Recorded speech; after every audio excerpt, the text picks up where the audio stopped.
The rain sounds wrong, too loud on the leaves above, drowning out everything else. He can't hear boots, can't hear breathing, can't hear them coming. Edson presses his palm flat against the mud, feels for vibration, nothing. But they're out there. He knows it the way you know someone's watching you in the dark. The jungle has that specific silence that comes right before noise. His rifle stock is slick. He wipes his hand on his pants.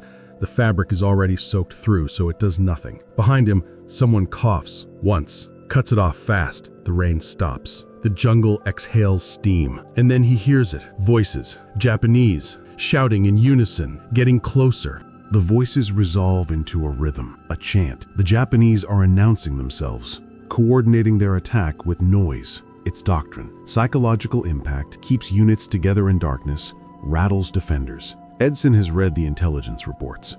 Knowing it's coming doesn't make it less effective. He counts seconds between chants, estimates distance, 400 yards, maybe less in this terrain. Positions, he says, doesn't shout. The word carries down the line, repeated in whispers. The ridge is barely a ridge, a coral spine running north-south, thick jungle on both sides, maybe 40 yards wide at the crest. He has 840 men stretched along it, the 1st Raider Battalion and 1 company from the 1st Parachute Battalion. They've been here 3 days. Before that, they'd raided Tulagi, then Tesambaco, barely sleeping. They're not fresh. His line is thin. The raiders dug shallow fighting holes in the coral, but coral doesn't dig deep. Your entrenching tool hits rock 18 inches down. Cover is root systems and fallen trees. It'll stop rifle rounds, won't stop much else. The chanting gets louder. Then, the first shells hit. Not close, 50 yards south, down the slope. The Japanese are walking fire up the ridge.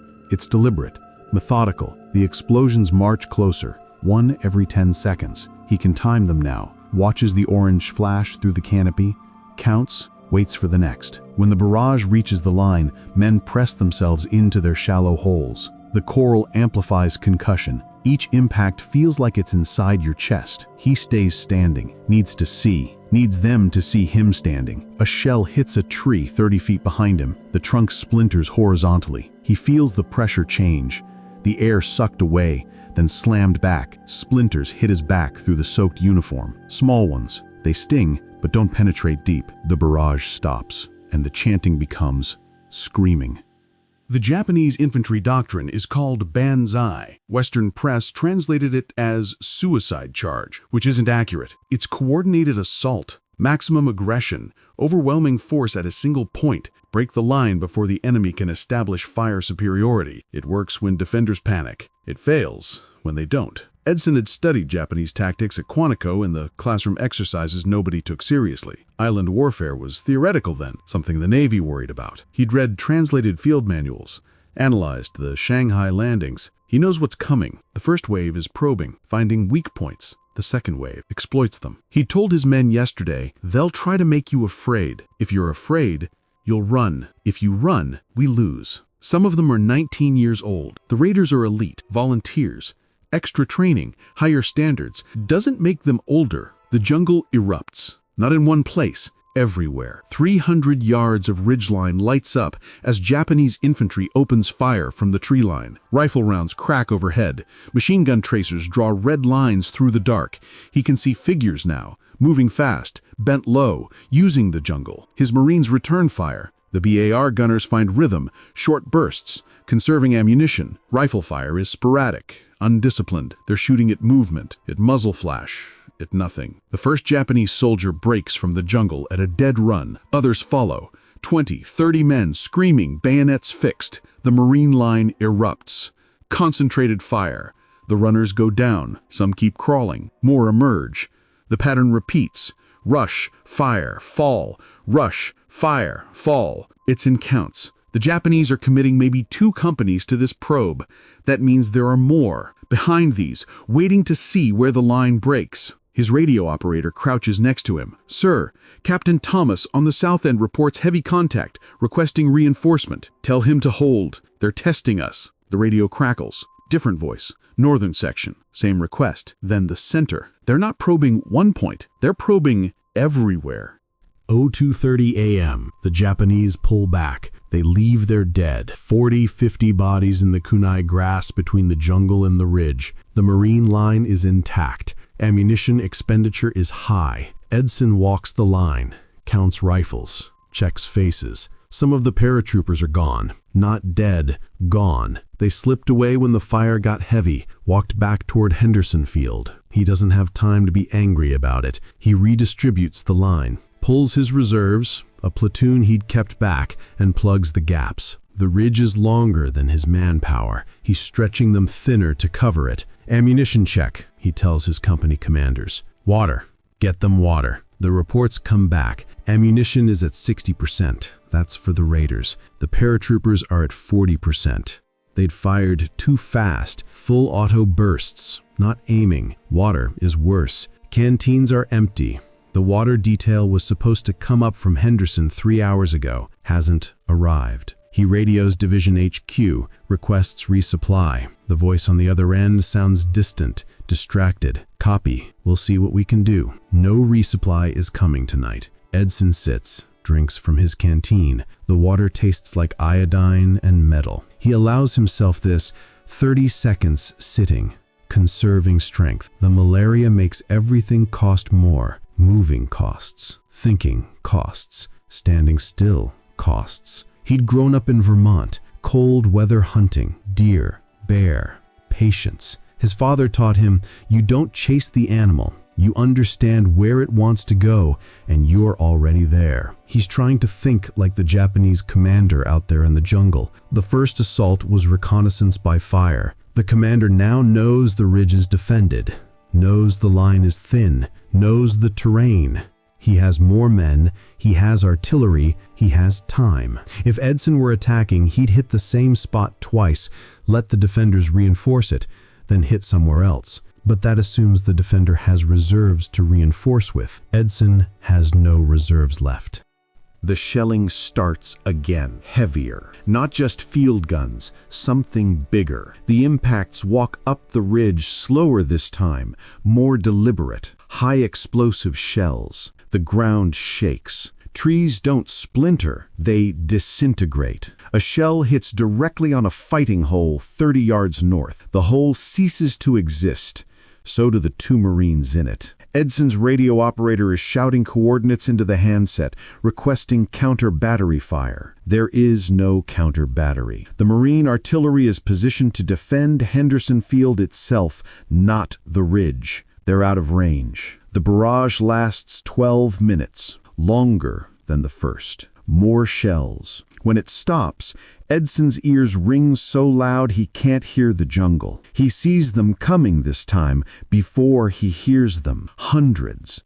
Not a probe, a full assault. They're hitting the center of his line, exactly where the barrage concentrated. His center is 2 companies. Was 2 companies. After the shelling, maybe 90 men still combat effective. The Japanese aren't chanting now, they're just running. The Marine line disintegrates into individual fights. No fire discipline, no sectors, just shooting. The BARs run dry. Riflemen fix bayonets. Some of the Japanese break through, hand to hand in the fighting holes. Knives, entrenching tools, rifle butts. Edson moves forward. He's firing his rifle now, single shots, picking targets. A Japanese officer with a sword. Edson shoots him twice. The man goes down, crawls forward, dies 3 feet from Edson's position. "Hold this line," he's shouting. Maybe. He can't hear his own voice. Then the center breaks. Not a rout, not yet, but a gap opens. 20 yards wide, Japanese infantry pour through. They're behind the line now, between Edson and Henderson Field. If they turn north or south, they roll up the flanks. If they push forward, they reach the airfield. This is the moment. The ridge falls here, or it doesn't. Doctrine says, fighting withdrawal, pull back to secondary positions, consolidate, establish a new line closer to Henderson Field, preserve the force. Edson has no secondary positions. The jungle behind him is unmapped. It's dark. His men are scattered. A withdrawal now becomes a rout, and a rout becomes a massacre. He looks at the gap. Japanese soldiers are through it, maybe 40 men moving fast, trying to consolidate and widen the breach. More are coming behind them. He has 16 men within shouting distance. His command group? 2 rifle squads that haven't broken. The math is simple. 16 men cannot stop a breakthrough by 200. He decides the math is wrong. "Fix bayonets," he says. His voice sounds calm. It surprises him. "We're closing that gap." His radio operator stares at him. "Sir, we're counterattacking. Pass the word. Anyone who can move, we're moving forward." "Sir, we don't have..." "Now." There's a specific logic to a counterattack when you're outnumbered. It violates the defender's expectation. The enemy is moving forward, momentum with them, focused on exploitation. They're not prepared for resistance from their objective, especially not aggressive resistance. It works for maybe 60 seconds. Then they recover, and you're exposed in the open with no cover. Edson had done this once before. Nicaragua, 1928. The Sandino rebels had broken through his patrol's perimeter. He'd led 8 Marines straight into the breach, shooting, screaming, making themselves seem like more than they were. The rebels hesitated. That hesitation gave him enough time to reorganize. That was 14 years ago. He'd been younger, faster, not carrying malaria. But the principle holds. Hesitation is a weapon. He moves forward at a jog, not a run, but jog, controlled. The men follow him because he's moving, and following movement is easier than deciding what to do. The Japanese soldiers in the gap are disorganized. They've broken through, but they're not consolidated. Some are moving forward. Some are turning to widen the breach. They're backlit by muzzle flash from their own lines. Edson shoots the nearest one. The man drops. The others turn, see Marines coming at them instead of running, and freeze. That's the hesitation. Edson's men fire. Point blank, sustained fire. The Japanese in the gap go down or scatter. Some run back through the breach, others try to fight. It's knife range now. Edson sees one of his corporals, a kid from Chicago, grappling with a Japanese soldier twice his size. The corporal has a knife, the Japanese soldier has a rifle. They go down together. The corporal stands up, the other man doesn't. Edson reaches the edge of the gap. He's standing in what was his own fighting position 20 minutes ago. A Japanese machine gun team is setting up 10 yards away. They see him, he sees them, he shoots the gunner. The assistant gunner grabs the weapon. Edson's rifle is empty. He draws his pistol, shoots the second man. The gun goes silent. "Dig in here," he's shouting. "Dig in right here." His men drop, start clawing at the coral. The gap isn't closed, but it's contested. The Japanese can't move through it without getting shot. Behind him, more Marines arrive. 30, 40 men. They'd heard the firing, seen Edson moving forward, followed. No orders, just instinct. The gap closes. The line holds. For now. The Japanese pull back again. They leave more dead. Edson counts over 100 bodies between the jungle and his line. His own casualties are climbing. 20 dead. 40 wounded, maybe more. He's losing track. Ammunition is critical. Some riflemen are down to 5 rounds. The BAR gunners are scavenging magazines from the dead. Water is worse than critical. Men are drinking from shell craters. One Marine is hallucinating, talking to someone who isn't there. Heat exhaustion or malaria, maybe both. They lay him behind the line. Edson walks the ridge again. His legs feel distant, like he's operating them by remote control. The fever is spiking. He can feel it, that specific heat that comes from inside, not the air. Stay awake, he tells them. Keeps his voice level. They're coming again. He radios Division HQ, updates them, requests, again, ammunition, water, reinforcements. The voice on the radio is different now, more awake, more concerned. "Can you hold?" Edson looks at his line, at the exhausted faces, at the thinning ranks. "Yes," he says. He's not sure if he believes it.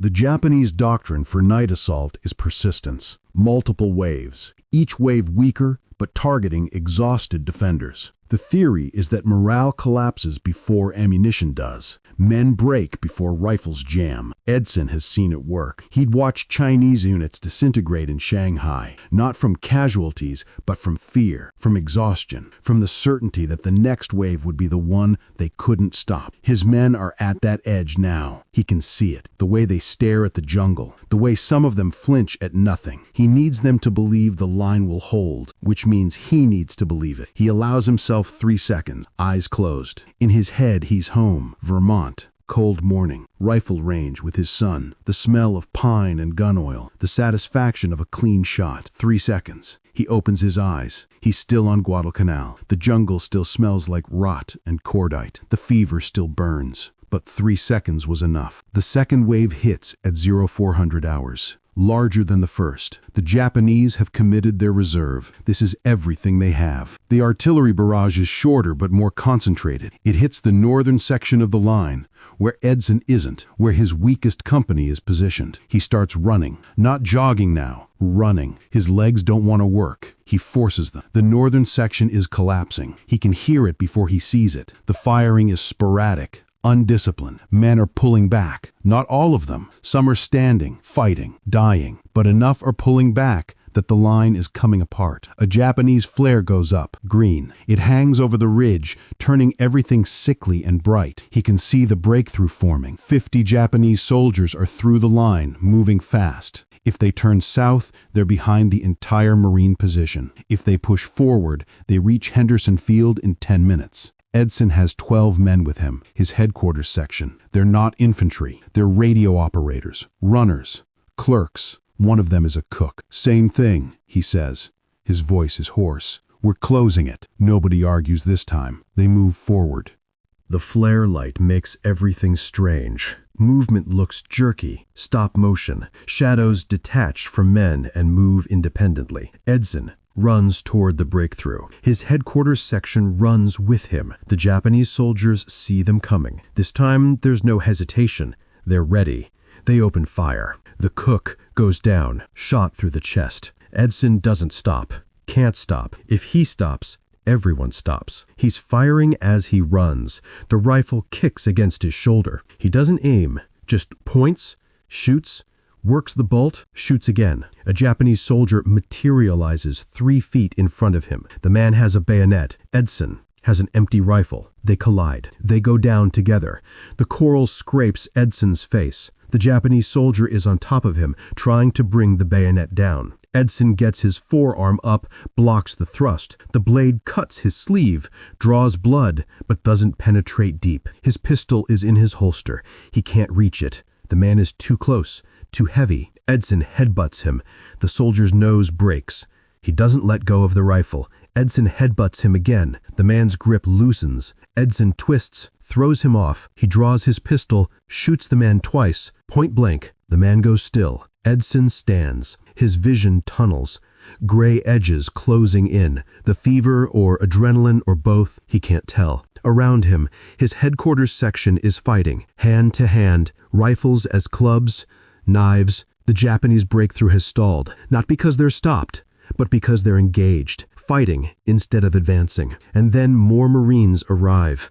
Not headquarters, infantry, raiders from the center section, paratroopers who didn't run, machine gun crews dragging their weapons. They'd seen Edson move forward, seen his headquarters section attack, followed 60 men, then 80, then over 100. The Japanese breakthrough doesn't collapse. It gets destroyed, surrounded, cut off. The Marines aren't defending now. They're killing. It's vicious, close, personal. It lasts 4 minutes. When it's over, the Japanese soldiers in the breakthrough are dead or dying. The line is reestablished. The sky is getting lighter, false dawn. The jungle is visible now, shapes resolving into trees, bodies, coral. The flare light fades, and the Japanese don't come again. 05:30 a.m. Full dawn. The jungle is quiet, not peaceful, just empty of humans trying to kill each other. Edson walks the line again. He counts bodies. Japanese, over 800 dead in front of the ridge. Marine, 44 dead, 119 wounded. His raiders, the elite battalion he'd trained, the men who'd raided Tulagi and Tasamboko without losing a man, are at 50% strength. Combat effective? Barely. The ridge held. Henderson Field is secure. A supply column arrives at 0600 hours. Water, ammunition, rations. 6 hours late. Edson drinks. The water tastes like salvation. He hands his canteen to the nearest Marine. The man drinks, passes it on. It makes its way down the line. Nobody speaks. There's nothing to say. What Edson doesn't know yet, the Japanese had committed their entire ground force on Guadalcanal to taking that ridge. The Kawaguchi Brigade, 3,000 men, elite infantry, veterans of China and Malaya. They'd landed weeks earlier, infiltrated through the jungle,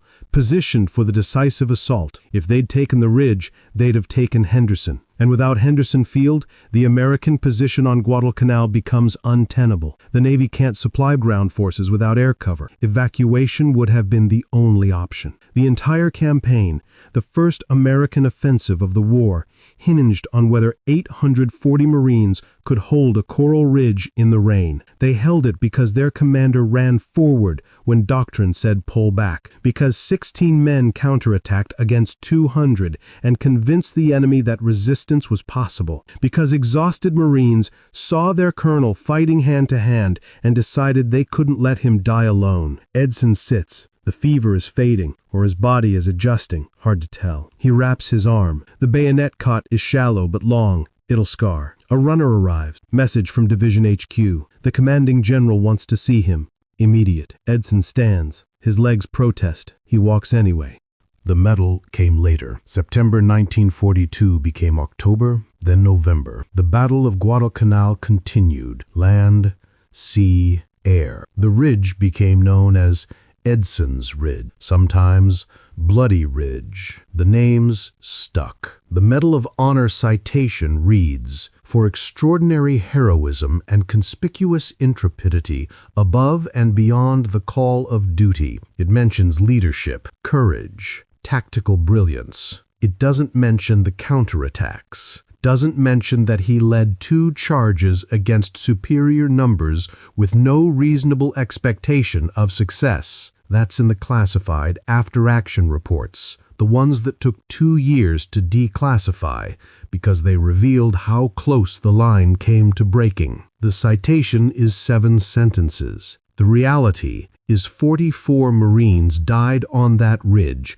because their commander made a decision that Doctrine said was wrong and tactical manuals said was suicide. He wasn't wrong. They didn't die for nothing. Edson kept the pistol, the one he'd used in hand-to-hand. He never fired it again, kept it in a drawer. When people asked about Guadalcanal, and they asked, he talked about the men, their discipline, their courage. He didn't talk about running forward, didn't talk about the cook who died, or the fever that nearly dropped him, or the Japanese soldier whose nose he broke with his forehead. He stayed in the Marines, made Major General, retired in 1947, spent his last years in Washington, D.C., working veterans affairs, quiet work, desk work. He died in 1955, heart attack, 58 years old. Not the malaria, not the war, just time. His son, the one he'd coached on the rifle team, became a Marine, served in Korea, survived. The ridge is still there. Jungle has reclaimed most of it. The fighting holes are depressions in the coral, filled with leaves and rain. The airfield is still operational. Civilian flights now. Tourists visiting the memorial sites. There's a plaque. It lists the names of the 44 Marines who died. Edson's name is larger at the top. That would have irritated him. The thing about Doctrine is it's written by people who survive. The lessons learned are from decisions that worked. But on that ridge in September 1942, Doctrine said retreat. Doctrine said preserve the force. Doctrine said a counterattack by 16 men against 200 is suicide. Edson read Doctrine. He understood Doctrine. And then he ran forward anyway. The Japanese commander, Colonel Kawaguchi, survived the battle, retreated with his surviving men deeper into the jungle. He was relieved of command 6 weeks later, not for losing, but for failing to take the ridge. In his memoir, written after the war, he described the battle as, quote, the worst night of my military career. He had expected the American line to break. He committed his reserve when the breakthrough happened. He couldn't understand why exhausted, outnumbered defenders didn't retreat. He wrote, their commander was either brilliant or insane. I never determined which. Maybe both. Maybe that's what it takes. If you want more stories like this one, the ones that stayed classified because they reveal how fragile victory really was, subscribe. There are more ridges, more decisions that weren't in the manual, more people who ran forward when everything said to pull back.